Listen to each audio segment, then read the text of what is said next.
Une autre question a porté sur la situation de certains pays dans le continent africain. Vous avez cité spécifiquement le Mali et la République centrafricaine. En ce qui concerne le Mali, vous savez maintenant que c'est la MINUSMA qui est déployée, c'est-à-dire une force des Nations Unies. Mais je voudrais indiquer que dans le cadre des relations de soutien mutuel et de complémentarité, les pays de la région qui ne sont pas directement participants aux travaux et à la mission de la MINUSMA contribuent néanmoins à l'accomplissement de cette mission de différentes manières. Je ne vous dirai pas un secret si je vous indiquais que le chef de la MINUSMA est attendu en Algérie durant la première semaine de janvier et que nous coordonnons donc avec non seulement le gouvernement malien mais aussi avec les responsables de la MINUSMA et de la MIS Sahel qui est la mission de l'Union africaine au Mali et au Sahel.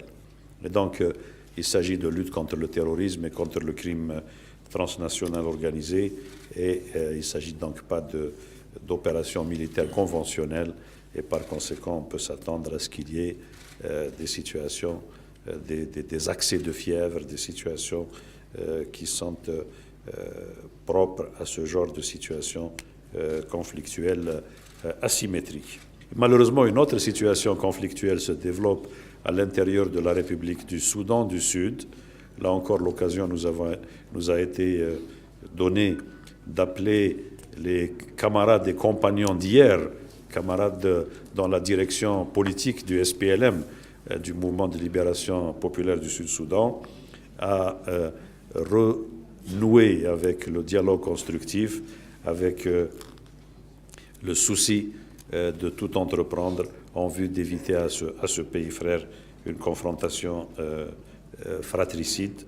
Nous avons confiance que la médiation actuellement en cours, qui est conduite par le Premier ministre de l'Éthiopie en sa double qualité de président en exercice de l'Union africaine et de président en exercice de l'IGAD, soutenu par le président du Kenya, aboutira à un apaisement de la tension, à un cessez-le-feu, à une reprise du dialogue.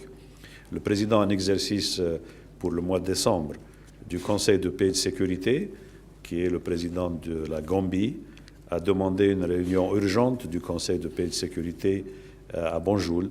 L'Algérie a donné son accord et donc l'Algérie participera à cette réunion qui aura lieu avant la fin de cette année. Merci. 2 minutes.